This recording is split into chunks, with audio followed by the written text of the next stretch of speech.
Welcome to SV6 news. సమగ్ర సమాచార వారధి నేను మీ సతీష్. ఇవాళ ఈవినింగ్ న్యూస్లోని ప్రధాన అంశాలను తెలుసుకుందాం. ముఖ్యంగా వివిధ డిజిటల్ పేపర్లో వచ్చినటువంటి ముఖ్యాంశాలపై చర్చించుకుందాం.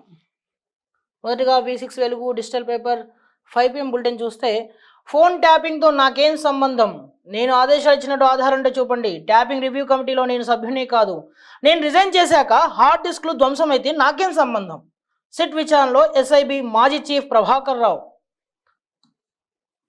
ఫోన్ ట్యాపింగ్తో తనకేం సంబంధం లేదన్నారు SIB మాజీ చీఫ్ ప్రభాకర్ రావు. ఇవాళ విచారణకు హాజరైన ఆయన సిట్ అధికారులు ప్రశ్నించారు. కోర్టులో వినిపించిన వాదనలనే మరోసారి సిట్ ముందు చెబుతున్నారు ఆయన. అధికారులు అడిగిన ప్రశ్నలకు సమాధానం చెప్పకపోగా ఎదురు ప్రశ్నలు వేస్తుండడం గమనార్హం. ఫోన్ను ట్యాప్ చేయాలని అధికారులు నేను ఎక్కడ ఆదేశాలు ఇవ్వలేదని అన్నారు. తాను ఆదేశాలు ఇచ్చినట్లు ఆధారం ఉంటే చూపించాలని అధికారులతో అన్నారు. ఫోన్ ట్యాపింగ్పై రివ్యూ కమిటీ ఉంటుందని, ఆ కమిటీలో తాను సభ్యుని కాదని తెలిపారు. తాను డిసెంబర్ 4వ తేదీ 2023 సాయంత్రం 4 గంటలకు రాజీనామా చేశానని అన్నారు. అదే రోజు రాత్రి 8 గంటలకు హార్డ్ డిస్క్లు ధ్వంసం అయ్యాయని, ఆ పరిణామంతో తమకేం సంబంధం లేదన్నారు. ఫోన్ ట్యాపింగ్ రివ్యూ కమిటీ సభ్యులను ఈ కేసులో ఎందుకు ఇన్వాల్వ్ చేయలేదో చెప్పాలన్నారు. సో ఫోన్ ట్యాపింగ్ అంశం తెలంగాణ రాష్ట్ర రాజకీయాల్లో తీవ్ర చర్చనీయాంశంగా ఉన్న విషయం తెలిసిందే. గత 2 ఏళ్ల నుంచి ఈ వ్యవహారం, అంటే ఏడాదిన్నర నుంచి ఈ వ్యవహారం సాగుతూనే ఉంది. దీనిపై ఇప్పటికే కొంతమందిని అరెస్ట్ చేశారు, వాళ్ళు జైల్లో ఉన్నారు. సుప్రీంకోర్టు తీర్పుతో సుప్రీంకోర్టు బెయిల్ ఇవ్వడంతో వాళ్ళందరూ కూడా బయటకు వచ్చారు. ఇదే సమయంలో ప్రభాకర్ రావు, SIB మాజీ చీఫ్ ఎవరైతే ఉన్నారో ప్రభాకర్ రావు, తాను అమెరికాలో ఉండడంతో ఇన్నాళ్ళు ఆయన మళ్ళీ తిరిగి రాకపోవడము, అక్కడే ఉండడంతో ఈ కేసు కాస్త మరింత చిక్కుముళ్ళు పడినట్టుగా మనకి తెలుస్తూ ఉంది. అయితే సేమ్ సుప్రీంకోర్టు ఆదేశాలతో మళ్ళీ ఆయన అమెరికా నుంచి హైదరాబాద్ తిరిగి వచ్చారు. ఈ నేపథ్యంలో ఆయన్ని ఇవాళ విచారిస్తే ఆయన కొన్ని విషయాలు ఏం చెప్పారంటే, అసలు దాంతో తనకు సంబంధమే లేదన్నట్టుగా మాట్లాడారు ఆయన. అసలు నేను ఆదేశాలు ఇచ్చినట్టు ఎక్కడ ఆధారాలు ఉన్నాయి, ఉంటే చూపించండి అంటూ తిరిగి క్వశ్చన్ చేశారు. విచారణ అధికారులను ఆయన క్వశ్చన్ చేశారు. తనకు ఈ విషయంతో అసలు సంబంధమే లేదన్నట్టుగా ఆయన మాట్లాడారు. తిరిగి అధికారులను ప్రశ్నించడంతో అందరూ అవాక్కవ్వాల్సి వచ్చింది. హార్డ్ డిస్కులు ధ్వంసమైన విషయంలో తనకేం సంబంధం లేదని, తాను ఆ రోజు రాత్రే రాజీనామా చేశానని, ఏ రోజైతే హార్డ్ డిస్కులు ధ్వంసమయ్యాయో అంతకుముందే తాను రాజీనామా చేశానని చెప్పి ఆయన పేర్కొంటున్నారు. కానీ ఇక్కడ అయితే మరి ఇంకో మాట అన్నారు ఆయన. ఎవరైతే రివ్యూ కమిటీ ఉంటుందో ఆ రివ్యూ కమిటీని ప్రశ్నించాల్సింది పోయి తన్ను ప్రశ్నించడంపై ఆయన కాసింత అసహనం వ్యక్తం చేసినట్టు తెలుస్తుంది. ఈ కేసులో ఆ రివ్యూ కమిటీని ఎందుకు పరిగణలో తీసుకోవట్లేదని చెప్పేసి ఆయన ప్రశ్నించారు. ఎందుకంటే ఈ రివ్యూ కమిటీ ద్వారానే ఆదేశాలు వెళ్తాయన్నట్టుగా ఆయన చెప్తూ ఉన్నారు. సో దీనిపైన మరింత విచారణ జరగాల్సి ఉంటుందని చెప్పేసి ఈ ప్రభాకర్ రావు అంశంతో మరోసారి మనకి విషయం అర్థమవుతుంది. ఇక దీనిపైనే ప్రభాకర్ రావు మామూలుడు కాదు అంటూ కేంద్ర మంత్రి బండి సంజయ్ సంచలన వ్యాఖ్యలు చేశారు. SIB మాజీ చీఫ్ మామూలుడు కాదని, పథకం ప్రకారమే పోలీసులు లొంగిపోయాడని కేంద్ర మంత్రి బండి సంజయ్ పేర్కొన్నారు. తనలాంటి అనేక మంది నాయకులు కార్యకర్తల ఉసురు పోసుకున్నారని పేర్కొన్నారు. అమెరికాలోనే ప్రభాకర్ రావు కేసీఆర్ కుటుంబంతో కౌన్సిలింగ్ తంతు పూర్తయిందని చెప్పారు. విచారణలో భాగంగా ప్రభాకర్ రావు ఇచ్చిన స్టేట్మెంట్ బహిర్గతం చేయాలని డిమాండ్ చేశారు. తనతో పాటు సీఎం రేవంత్ రెడ్డి, మాజీ బీజేపీ కాంగ్రెస్ నాయకుల ఫోన్లను, జడ్జీల ఫోన్లను ట్యాపింగ్ చేసిన ఘనుడని అన్నారు. ఆయన కారణంగా ఎంతోమంది జీవితాలు నాశనం అయ్యాయని అన్నారు. ఎన్నో కుటుంబాలు రోడ్డున పడ్డాయన్నారు. భార్యాభర్తలు మాట్లాడుకున్న సంభాషణలు కూడా ట్యాప్ చేసిన నీచుడని విమర్శించారు. ఆయన ఎవరి ఆదేశం మేరకు ఫోన్ ట్యాపింగ్ చేశారో ప్రజలకు తెలియాలని అన్నారు. ఫోన్ ట్యాపింగ్ చేశాక వాటిని ఏం చేశారు, ట్యాపింగ్ ఆడియోలను ఎవరికి పంపారు, ఆ ఆడియోలను అడ్డుపెట్టుకొని ఎవరెవరిని బెదిరించారు అనే విషయాలు బయటకు రావాలని ఆయన అన్నారు. కోర్టు నిబంధనలకు లోబడి ప్రభాకర్ రావుపై సీరియస్గా చర్యలు తీసుకోవాలని కోరారు. ఇప్పటికే కాంగ్రెస్ ప్రభుత్వంపై ప్రజలకు విశ్వాసం సన్నగిలుతోందని, అవినీతి కేసుల్లో 18 నెలలుగా ఒక్క విచారణ కూడా ముందుకు సాగలేదని అన్నారు. ఇకనైనా కోర్టులో గట్టిగా వాదనలు వినిపించాలని, ప్రభాకర్ రావు సహా ఆయన వెనుకున్న సూత్రధారులు ఎవరో తేల్చాలని డిమాండ్ చేశారు. ప్రభాకర్ రావు అంశంపై బండి సంజయ్ తీవ్రమైన వ్యాఖ్యలు చేశారు. ప్రభాకర్ రావు చాలా అతి తెలుగుతో మాట్లాడుతున్నారు అన్నట్టుగా ఆయన వ్యాఖ్యలు ఉన్నాయి. ప్రభాకర్ రావు చాలా నీచుడంటూ, దుర్మార్గుడంటూ రకరకాల వ్యాఖ్యానాలు ఆయన చేశారు. ఎన్నో కుటుంబాలు ప్రభాకర్ రావు వల్ల రోడ్డున పడ్డాయని, ఎన్నో భార్యాభర్తల జీవితాలు కూడా నాశనం అయ్యాయన్నట్టుగా ఆయన మాట్లాడుతూ ఉన్నారు. ముఖ్యంగా ఆయన వెనుకున్న సూత్రధారులు ఎవరో వెనక్కి తీయాలని, సూత్రధారులను తేల్చాలని ఆయన డిమాండ్ చేశారు. గత 18 నెలలుగా కూడా కాంగ్రెస్ ప్రభుత్వము ఈ కేసులన్నింటిని కూడా, ఏ కేసును కూడా ముందుకు తీసుకెళ్లకుండా ఒక సాగతీత ధోరణిలో సీరియల్ మాదిరిగా చేస్తుందన్నట్టుగా ఆయన వ్యాఖ్యానించారు. దీనిపై ప్రభాకర్ రావు విషయంలో చాలా కఠినంగా ఉండాలన్నట్టుగా ఆయన మాట్లాడుతున్నారు. ఇక మరో వార్తకి వెళ్తే, కేసీఆర్తో హరీష్ భేటీ. కాళేశ్వరం కమిషన్ విచారణ తర్వాత నేరుగా ఎర్రవెల్లి ఫామ్ హౌస్కు బీఆర్ఎస్ చీఫ్ మాజీ సీఎం కేసీఆర్తో మాజీ మంత్రి హరీష్ రావు భేటీ అయ్యారు. జస్టిస్ పిసి ఘోష్ కమిషన్ విచారణకు హాజరైన అనంతరం బీఆర్కే భవన్ నుంచి నేరుగా ఆయన ఎర్రవల్లిలోని ఫామ్ హౌస్కు వెళ్లారు. కమిషన్ ముందు విచారణకు సంబంధించిన అంశాలను కేసీఆర్తో పంచుకున్నారు. ఈ సమావేశంలో మాజీ మంత్రి కేటీఆర్ కూడా పాల్గొన్నట్లు తెలుస్తోంది. అటు ఈ నెల 11న కాళేశ్వరం కమిషన్ విచారణకు కేసీఆర్ హాజరు కానున్న విషయం తెలిసిందే. సో ఇవాళ Kaleshwaram commission PC Ghosh commission ముందుకు హరీష్ రావు హాజరయ్యారు. అక్కడ తన వాదనను బలంగా వినిపించడానికి ట్రై చేసినట్టుగా మనకు తెలుస్తుంది. ఎప్పుడైతే విచారణ ముగిసిన వెంటనే ఆయన అక్కడి నుంచి నేరుగా ఎర్రవెల్లి ఫామ్ హౌస్కి వెళ్ళారు.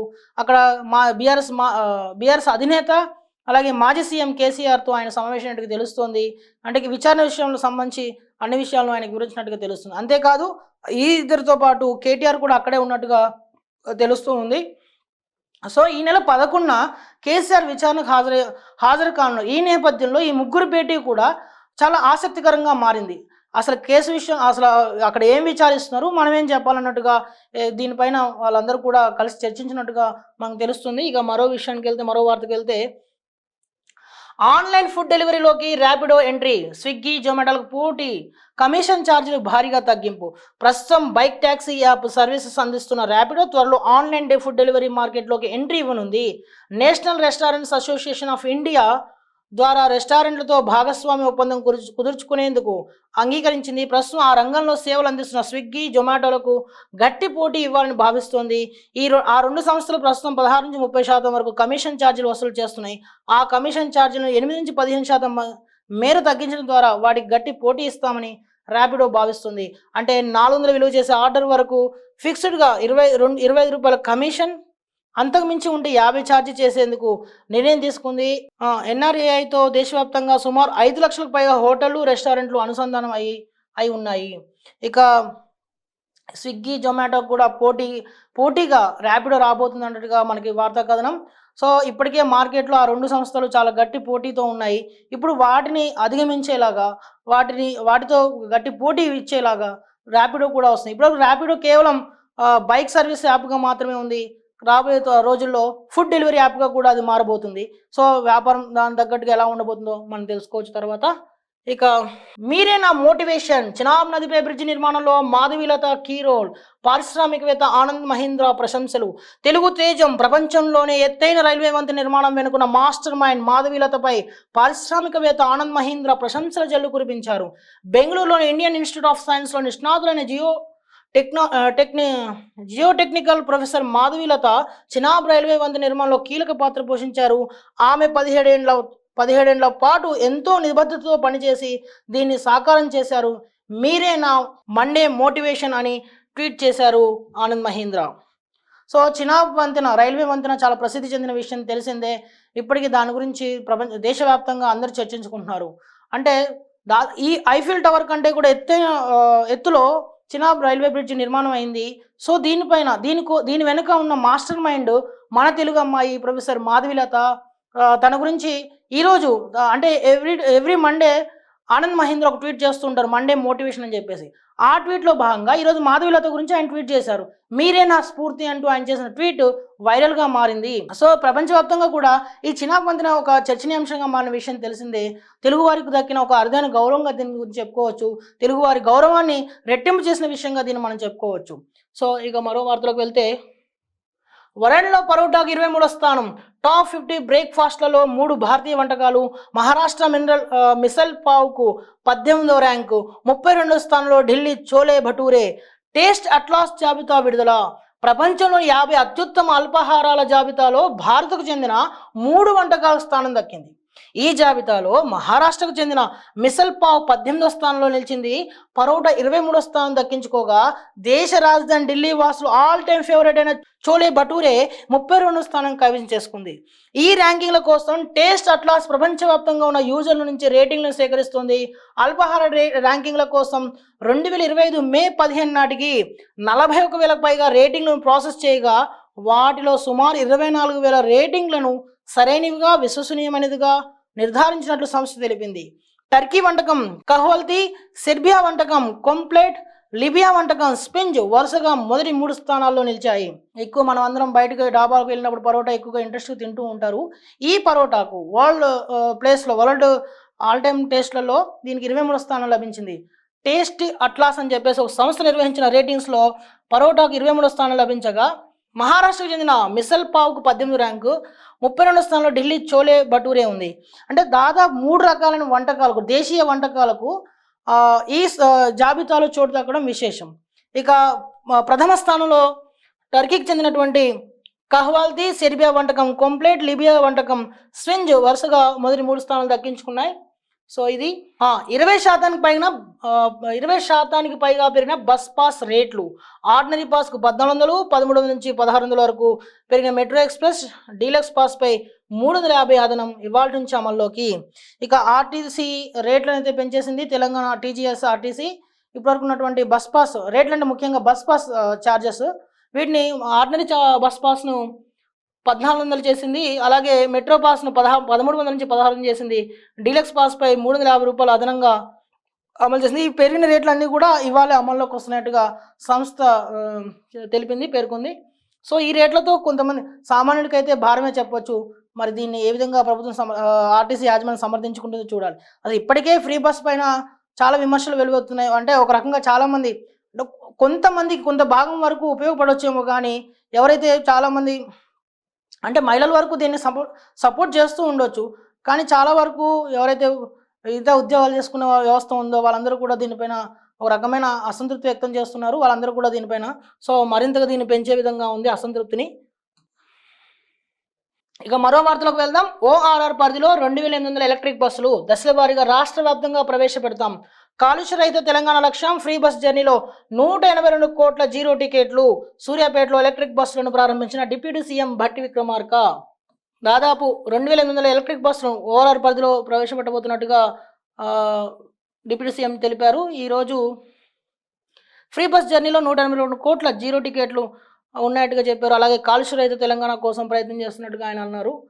3వ పేజీకి వెళ్తే ఓఆర్ఆర్ పరిధిలోని 2,800 ఎలక్ట్రిక్ బస్సులను ప్రవేశపెట్టినట్లు డిప్యూటీ సీఎం భట్టి విక్రమార్క తెలిపారు. దశల వారీగా రాష్ట్ర వ్యాప్తంగా ఈవీ బస్సులను ప్రవేశపెడతామన్నారు.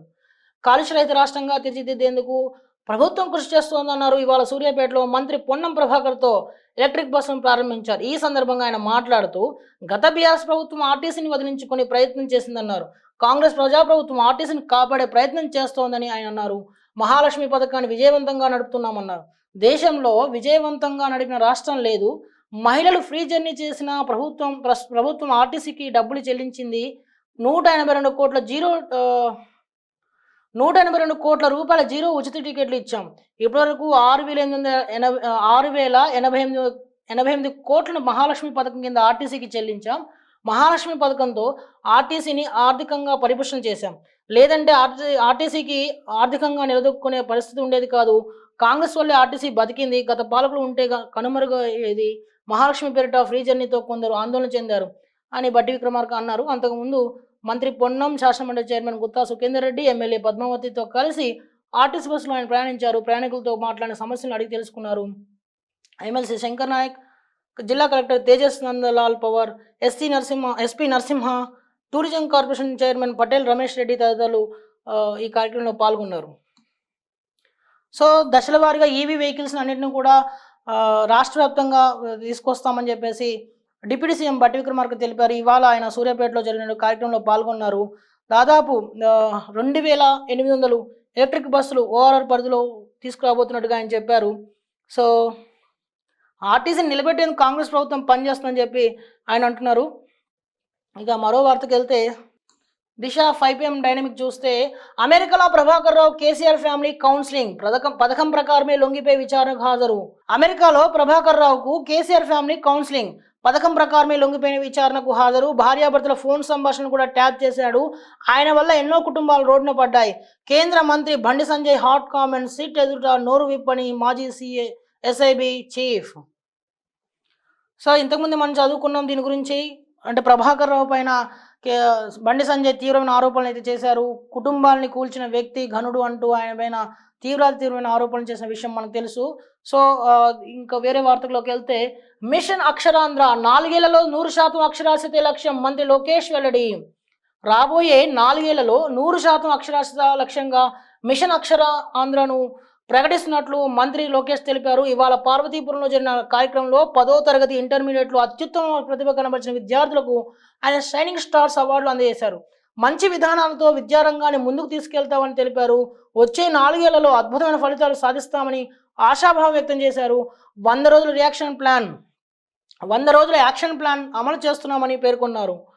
సో ఇక టెక్నాలజీ గేమ్ చేంజర్, భవిష్యత్తులో అన్నింటా అదే కీలకం. అన్ని నియోజకవర్గాల్లో ఎంఎస్ఎంఈల ఏర్పాటు, అన్ని ప్రాంతాలు సమాంతరంగా అభివృద్ధి. ఏపీ ముఖ్యమంత్రి నారా చంద్రబాబు వెల్లడి. రాష్ట్ర వ్యాప్తంగా స్వర్ణాంధ్ర విజన్ కార్యాలయాలు ప్రారంభం. టెక్నాలజీ అనేది ఫ్యాషన్ కాదని గేమ్ చేంజర్ అని ముఖ్యమంత్రి నారా చంద్రబాబు నాయుడు తెలిపారు. ఏపీ వ్యాప్తంగా స్వర్ణాంధ్ర కార్యాలయాలను సచివాలయం నుంచి ఇవాళ చంద్రబాబు వర్చువల్గా ప్రారంభించారు. ఈ సందర్భంగా ఆయన మాట్లాడుతూ భవిష్యత్తులో టెక్నాలజీ కీలకమని, యుద్ధాలు కూడా డ్రోన్లతోనే జరుగుతాయన్నారు. రాష్ట్రంలోని అన్ని ప్రాంతాలను అభివృద్ధి చేస్తామని స్పష్టం చేశారు. రాజధానిగా అమరావతి సెల్ఫ్ ఫైనాన్సింగ్ ప్రాజెక్ట్ అని ఆయన అభివర్ణించారు. విశాఖను మరో ముంబైలో తీర్చిదిద్దుతామని చెప్పారు. అందుకు తగినట్లుగా విశాఖ నగరానికి అనేక పరిశ్రమలు, ఐటీ సంస్థలు వస్తున్నాయని తెలిపారు. రైల్వే జోన్ పనులు కూడా త్వరలోనే ప్రారంభమవుతాయన్నారు. అదేవిధంగా తిరుపతిని కూడా అనేక విధాలుగా అభివృద్ధి చేస్తామని హామీ ఇచ్చారు. సాగునీటి రంగంలో పోలవరం బనకచెర్లను అనుసంధానం చేస్తామన్నారు. 2027 నాటికి పోలవరం పూర్తి చేసి జాతికి అంకితం చేస్తామన్నారు. ప్రాజెక్టు సకాలంలో పూర్తి కాకపోవడం వల్ల డయాఫ్రామ్ వాల్ ఖర్చును 2.5 రెట్లు పెరిగినదని ఆయన అన్నారు. అందుకే ప్రాజెక్టులు త్వరగా పూర్తయ్యేలా కూటమి నేతలు ప్రయత్నించాలని కోరారు. ఇక ఏపీ వ్యాప్తంగా అన్ని నియోజకవర్గాల్లో ఎంఎస్ఎంఈలు ఏర్పాటు చేస్తామని చంద్రబాబు తెలిపారు. సమతూకంగా సంక్షేమం అభివృద్ధిని సమతూకం చేసుకుంటూ పాలన సాగిస్తున్నామని సీఎం చంద్రబాబు తెలిపారు. సేవారంగానికి అధిక ప్రాధాన్యత ఇస్తామన్నారు. సేవారంగం నుంచి మనకు 6.3% ఆదాయమే వస్తుందని, దాన్ని విస్తరిస్తే సంపద పెరుగుతుందని తెలిపారు. అభివృద్ధి అనేది అన్ని ప్రాంతాల్లో సమాంతరంగా జరగాలని పేర్కొన్నారు. తలసరి ఆదాయంలో విశాఖ ముందు ఉందని, శ్రీకాకుళం వెనుకబడిందని వివరించారు. తలసరి ఆదాయాన్ని బెంచ్ మార్క్ కింద తీసుకుని ఏటా సమీక్ష చేస్తామని వెల్లడించారు. ఈ నెలలోనే తల్లికి వందనం అమలు చేస్తామన్నారు. ఆగస్టు 15 నుంచి మహిళలకు ఉచిత బస్సు అమలు చేస్తామని, దీపం 2 కింద ఏడాదికి 3 సిలిండర్లు ఇస్తున్నామని పేర్కొన్నారు. P4 కార్యక్రమాన్ని మరింత విస్తృతంగా చేస్తామన్నారు. విధ్వంసం నుంచి అభివృద్ధి దిశగా ఏపీని తీసుకువెళ్తామని సీఎం చంద్రబాబు స్పష్టం చేశారు. ఇక రాష్ట్రంలో ప్రస్తుతం నిర్మాణంలో ఉన్న, త్వరలో నిర్మించనున్న రాష్ట్ర జాతీయ రహదారుల ప్రాజెక్టులకు భూసేకరణ, అటవీ, వన్యప్రాణి క్లియరెన్స్ సమస్యలు జూలై నెలాఖరుకు పరిష్కరించాలని ముఖ్యమంత్రి చంద్రబాబు నాయుడు అధికారులను ఆదేశించారు. ఎలాంటి ఆటంకాలు తలెత్తకుండా రాష్ట్రంలో రహదారుల నిర్మాణం వేగవంతంగా జరగాలని చూడాలన్నారు. సచివాలయంలో ఇవాళ రాష్ట్రంలో రహదారుల అభివృద్ధిపై అటు అధికారులు, కాంట్రాక్టర్లతో సీఎం సమీక్ష నిర్వహించారు. వివిధ రహదారి ప్రాజెక్టుల పురోగతిని పరిశీలించారు. మరోవైపు ఎన్హెచ్ఏఐ MORDH కింద 11,325 కోట్లతో 770 కిలోమీటర్ల రహదారులు గత ఆర్థిక సంవత్సరం నిర్మాణం పూర్తి చేసినట్లుగా అధికారులు ముఖ్యమంత్రి తెలిపారు. ప్రస్తుతం రాష్ట్రంలో NHAI MORDH కింద 76,856 కోట్లతో 144 ప్రాజెక్టులకు చెందిన 3,483 కిలోమీటర్ల వరకు రహదారుల నిర్మాణం త్వరలో చేపట్టనున్నట్లు తెలిపారు. అందులో ఈ సంవత్సరం 20,067 కోట్ల విలువైన 1,040 కిలోమీటర్ల రహదారి పనులు పూర్తి కావాలని ముఖ్యమంత్రి లక్ష్యం నిర్దేశించారు. గుంతలు లేని రహదారుల కోసం గత ఏడాది నవంబర్లో 860.8 కోట్లతో ముఖ్యమంత్రి ప్రారంభించిన పనుల్లో 97% ఈ జూన్ 6 నాటికి పూర్తయినట్లు అధికారులు వివరించారు. So technology game changer. AP CM Chandrababu Naidu టెక్నాలజీపై మరోసారి స్పష్టమైన వ్యాఖ్యలు అయితే చేశారు. అది గేమ్ చేంజర్, అది ఫ్యాషన్ కాదని, అదొక గేమ్ చేంజర్ అంటూ రాష్ట్ర అభివృద్ధికి అది ఎంతగానో ఉపయోగపడుతుందని అన్నారు. అటు పారిశ్రామికంగాను, ఇటు టెక్నాలజీ పరంగాను, అలాగే సంక్షేమంలోను, అంటే ఇటు అభివృద్ధిని, అటు సంక్షేమాన్ని రెండింటిని కూడా సమపాలలో చేసినప్పుడే అది సరైన అభివృద్ధి అంటూ ఆయన మాట్లాడారు. ఇవాళ ఎంఎస్ఎంఈల ఏర్పాటు విషయంలో దీనికి సంబంధించిన కార్యాలయాల ప్రారంభాన్ని వర్చువల్గా ఆయన చేశారు అమరావతి నుంచి. సో ఈ సందర్భంగా అటు రహదారులపైన రకరకాల అంశాలన్నిటిపైన కూడా ఆయన మాట్లాడినట్టుగా మనకు తెలుస్తుంది. పూర్తి సమాచారం పైన ఆయన అధికారులను అడిగి తెలుసుకున్నట్టుగా మనకి అర్థమవుతుంది. అలాగే రహదారుల నిర్మాణం కూడా శరవేగంగా జరగాలని చెప్పి అధికారులను ఆదేశించారు. గత ఏడాది చేపట్టినటువంటి రహదారుల నిర్మాణంలో దాదాపుగా 97% పూర్తయినట్టుగా అధికారులు జూన్ 6 నాటికి పూర్తయినట్టుగా చెబుతున్నారు. ఇంకా మహారాష్ట్రలో జరిగిన ఒక వింత అయితే తెలుస్తుంది మనకి. పవిత్ర జలం కాదు మున్సిపల్ నీళ్ళు, చెట్టు నుంచి నీరు రావడంతో పూజలు, అసలు విషయం తెలిసి షాక్. మహారాష్ట్రలో ఒక వింత అయితే చోటు చేసుకుంది. చాలామంది ఒక చెట్టు నుంచి నీళ్ళు రావడంతో అందరూ ఎగబడి పూజలు అయితే చేశారు. తర్వాత తెలిసింది ఏంటంటే అది మున్సిపల్ పైప్ అనేది లీక్, దానికి ఆ పైప్ అనేది దానికి రంధ్రం పడడంతో అక్కడి నుంచి నీళ్లు లీక్ అయ్యాయని, ఆ నీటిని వీళ్ళందరూ కూడా పవిత్ర జలం అంటూ నీళ్లు నెత్తిమించి చల్లుకోవడం, నీళ్ళు తాగడం అంటూ చేశారంటూ తెలుస్తుంది. దీంతో అది ఆ వీడియో కాస్త వైరల్ కావడంతో నెట్టింట తీవ్రమైన, అంటే ఒక రకమైన వెరైటీ కామెంట్లు చేస్తున్నారు, సెటైర్లు వేస్తున్నారు. సో మన దేశంలో ఇదంతా అలవాటే కదా జనాలందరికీ. సో ఇవాళ కాళేశ్వరం కమిషన్ ముందు విచారణకు హాజరైన హరీష్ రావు మెయిన్గా మహారాష్ట్ర సిడబ్ల్యూసి అభ్యంతరాల వల్లే కాళేశ్వరం రీడిజైన్ గురించి తనను ప్రశ్నిస్తే, ఇటు మహారాష్ట్ర కానీ అటు సిడబ్ల్యూసి కానీ అభ్యంతరాలు తెలపడంతోనే నిర్మాణం అక్కడ చేపట్టినట్టుగా రీడిజైన్ చేయాల్సి వచ్చినట్టుగా ఆయన చెప్పారు. సో దానిపైన కమిషన్ అడిగిన అన్ని ప్రశ్నలకు సమాధానం ఇచ్చాను, అన్ని ఆధారాలు సమర్పించా. తమ్మిడిహట్టి నుంచి మేడిగడ్డకు ఎందుకు మార్చారని చాలాసేపు ప్రశ్నించారు. తమ్మిడిహట్టి వద్దే కట్టడానికి అన్ని ప్రయత్నాలు చేశామని చెప్పాను. దీనిపై ఆనాడే అప్పటి మహారాష్ట్ర కాంగ్రెస్ మంత్రిని కోరాం. మీరుగా నిర్ణయించుకుని పనులు ప్రారంభిస్తే ఖర్చు వృధాగా మారే అవకాశం ఉందని చెప్పారు. తెలంగాణ మహారాష్ట్ర మధ్య 5-6 సమావేశాలు జరిగాయి. కేసీఆర్ స్వయంగా మహారాష్ట్ర వెళ్ళి సీఎం ఫడ్నవీస్కి చెప్పే ప్రయత్నం చేశారు. మహారాష్ట్రలో కాంగ్రెస్ ప్రభుత్వం పోయి భాజపా ప్రభుత్వం వస్తే మళ్ళీ సంప్రదించాం. తమ్మిడిహట్టి వద్ద అనుమతించాలని, ఎంత నష్టపరిహారమైనా ఇస్తామని స్పష్టంగా చెప్పాం. 7 ఏళ్ళు కాంగ్రెస్ ప్రభుత్వం ఒప్పుకున్నప్పుడు మేమెలా ఒప్పుకుంటామని మహారాష్ట్ర సీఎం చెప్పారు. 7 ఏళ్ళు మహారాష్ట్ర, ఢిల్లీ, తెలంగాణలో కాంగ్రెస్ ప్రభుత్వం ఉన్నా తమ్మిడిహట్టి వద్ద బ్యారేజ్ ఒప్పించడంతో తీవ్రంగా విఫలమయ్యారు. ఈ సమయంలో తమ్మిడిహట్టి వద్ద నీళ్లు లేవని సెంట్రల్ వాటర్ కమిషన్ 2 లేఖలు రాసింది. నీటి లభ్యత తక్కువ ఉందని ప్రత్యామ్నాయం చూసుకోవాలని లేఖలో పేర్కొంది. అందుకే ప్రాజెక్ట్ రీడిజైన్ చేయాల్సి వచ్చింది. సిడబ్ల్యూసీ నుంచి వచ్చిన 3 లేఖలు కమిషన్కి ఇచ్చాం అని హరీష్ రావు అన్నారు. సో ఇదంతా కూడా అంటే రీడిజైన్కు కారణం అప్పటి కాంగ్రెస్ ప్రభుత్వమే సరైన నిర్ణయం తీసుకోకపోవడం వల్ల, అంటే అటు మహారాష్ట్రలో ఉన్నా కానీ, ఇటు తెలంగాణలో కానీ, అటు ఢిల్లీలో ఉన్నా కానీ, ఎక్కడున్నా కానీ కాంగ్రెస్ అయితే సరైన నిర్ణయాలు తీసుకోకపోవడం వల్ల తమ్మిడిహట్ నుంచి రీడిజైన్ చేయాల్సి వచ్చిందని చెప్పేసి కాళేశ్వరం ప్రాజెక్టు పైన సంబంధించినటువంటి వివరాలను పూర్తిగా అందించినట్టుగా హరీష్ రావు తెలిపారు. ఇది ఇవాల్టి ఈవినింగ్ న్యూస్ ముఖ్యాంశాలు. మరో రోజు మళ్ళీ కలుద్దాం. Thank you.